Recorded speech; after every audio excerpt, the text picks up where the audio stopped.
Ce chiffre va vous donner le vertige. Chaque année, les Français ouvrent 4,7 milliards de canettes, c'est-à-dire 70 par personne. Bonne nouvelle, l'aluminium est recyclable à l'infini. Encore faut-il qu'il soit jeté dans la bonne poubelle, puis correctement trié, ce qui est très loin d'être le cas, contrairement aux pays voisins.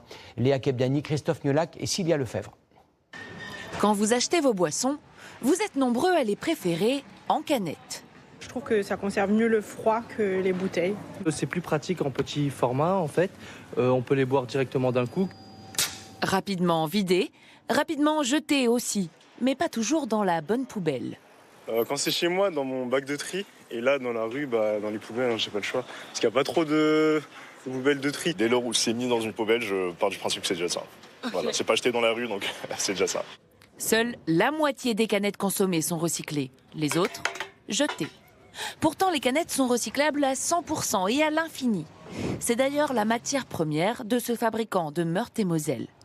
Une fois trié, l'aluminium est refondu en bobines pour fabriquer, vous l'aurez compris, des canettes.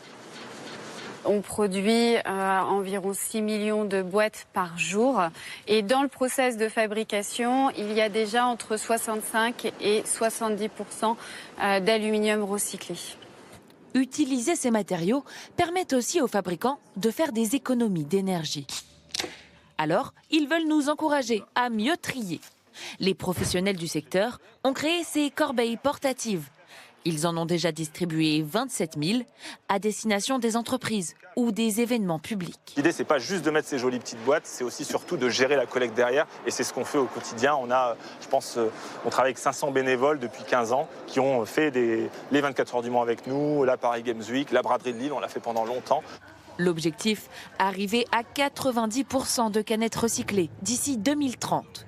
De quoi se rapprocher de nos voisins allemands, par exemple, qui, grâce à la consigne, recyclent 98% de leurs canettes. Les relations parfois tendues avec votre syndic peuvent aussi l'être avec votre banquier. 45% des Français reconnaissent être à découvert au moins une fois par an.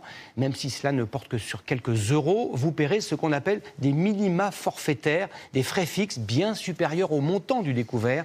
C'est d'ailleurs ce que dénonce l'association de consommateurs UFC Que Choisir.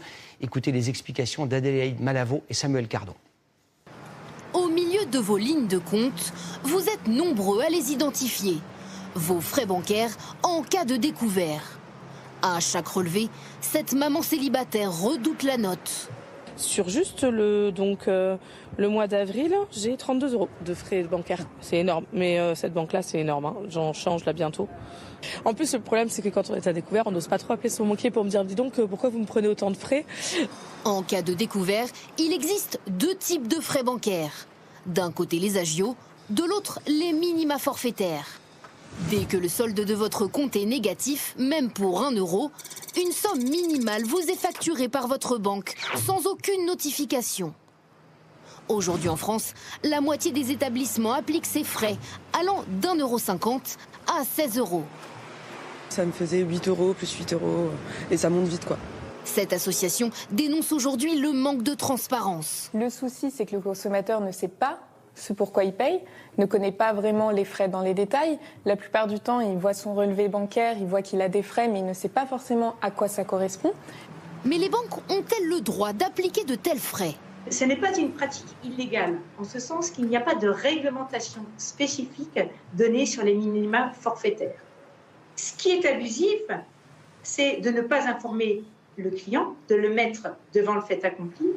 De son côté, la Fédération des banques françaises affirme avoir fait des efforts. Les coûts ont été largement diminués au fil des ans, grâce au développement d'offres limitant les incidents et avec le plafonnement des frais mis en place par les banques. Pour limiter les risques d'incidents, vous pouvez demander à souscrire à l'OCF, l'offre pour clients fragiles. Plafonnée à 3 € par mois, elle vous permet d'économiser quelques précieux euros.